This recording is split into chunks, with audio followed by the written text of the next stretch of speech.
important concept from the examination point of view, and that is the concept on the lymphatic system. So when we talk about the lymphatic system, it is basically one of the ways of transportation in the case of human beings. The other category is the blood. Now when we talk about the lymphatic system, on the other hand we have the circulatory system. In the circulatory system there is transportation of the blood. In the case of lymphatic system there is transportation of a fluid known as lymph. So to understand the different parts of the lymphatic system, we must understand first what is the importance, or we can say why there is generation of this lymph and why this lymph is important. So let us take the case of the circulatory system. In the circulatory system we have the heart. So this heart pumps blood at very high pressure. It basically pumps the oxygenated blood, which is actually rich in oxygen. Now when this oxygen rich blood at very high pressure is transported in the arteries. Now these arteries have blood which is at high pressure. The meaning of high pressure here is that when the blood flows in the arteries, that blood is actually applying force on the boundaries of these arteries. As a result, these arteries have high pressure. The blood flowing in the arteries is at very high pressure. Now when these arteries coming out from the heart supplies blood to the capillaries. So from the arteries the blood now goes to the capillaries.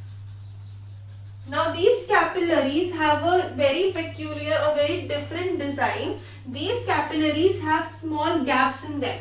So for example, this is the capillary.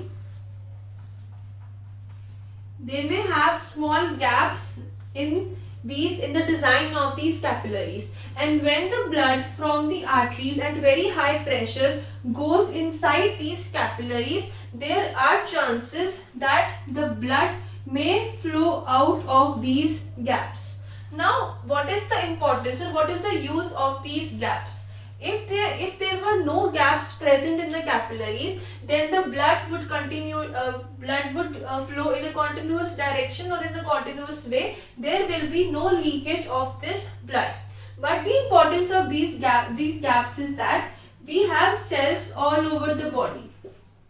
Now when these cells actually want to take the nutrients, for example they want to take various calcium or even some type of ions from this blood, they need to transfer it through these gaps. That is why these gaps are important.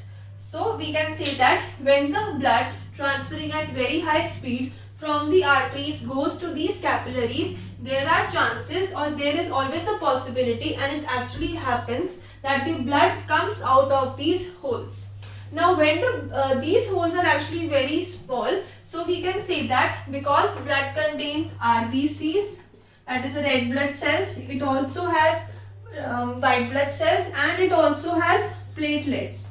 But because these holes are very small, so all these cells, that is red blood cells, white blood cells and the platelets, do not come out of these blood, of this hole or from this blood.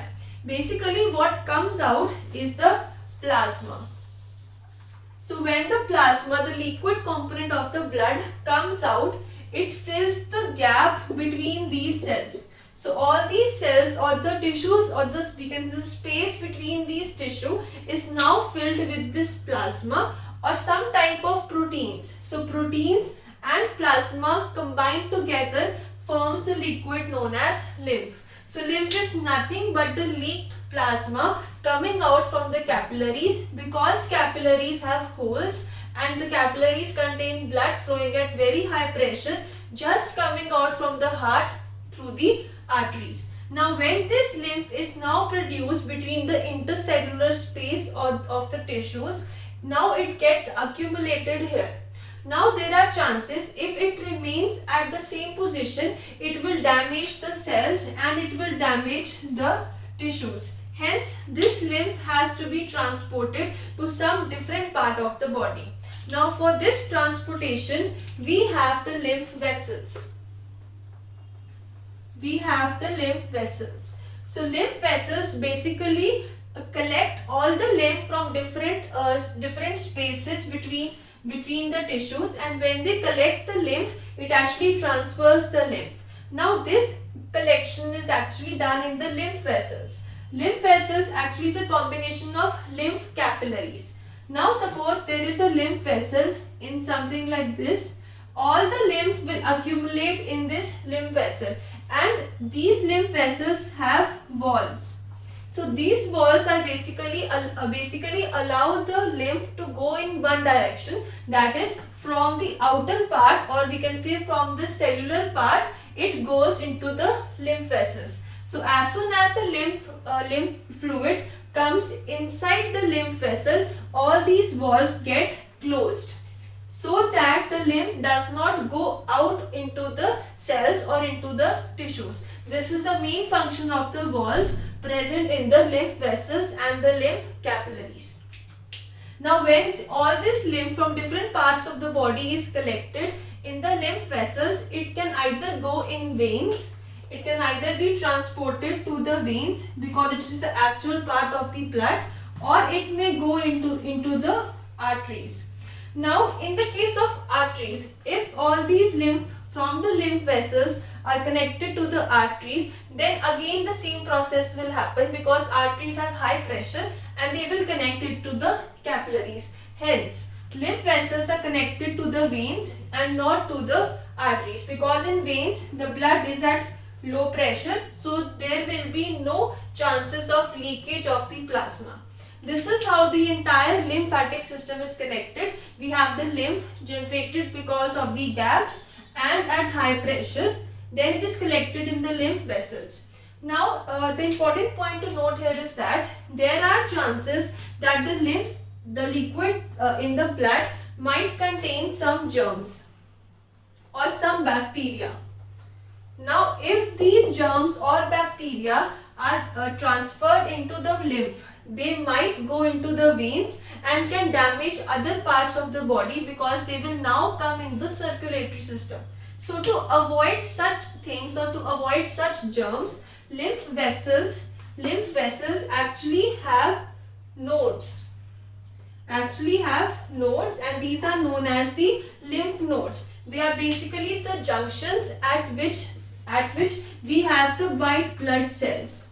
So these nodes actually have the white blood cells, which the main function of the white blood cells is to kill these microorganisms. So if there are possibility, or if by chance any bacteria has entered into the lymphatic system or into the lymph, then the nodes acting as the stopping points of these bacteria, they contain the white blood cells which actually kill these germs.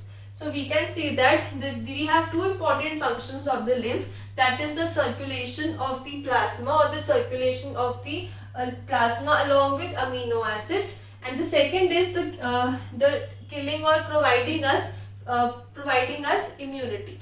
So the first is in the circulation of the lymph, and the second function is to get immunity. So this was the concept on the lymphatic system. We have discussed each of the three parts, that is the lymph vessels and the lymph nodes in detail. First we have discussed how the lymph is generated. It is actually the leaked plasma, and why it is important. That means if we actually do not transfer this lymph, it will actually result in killing or dying of the cells, then ultimately the human being will die. So to prevent that situation, the lymph is collected in the lymph vessels, which is actually unidirectional, that is they flow in one direction. But in the case of this was not the case with the blood vessels, because blood vessels flow in both directions. Blood vessels are actually open-ended. This is actually one difference between the lymphatic system and the circulatory system. In the circulatory system, the blood vessels flow in both directions, or the blood flow in both directions, because the blood vessels are open-ended. In the case of lymphatic system, the lymph vessels are unidirectional, that means they flow in one direction. So when the lymph is collected in the lymph vessels, they have nodes which prevent entering of the bacteria or the pathogens which may cause diseases.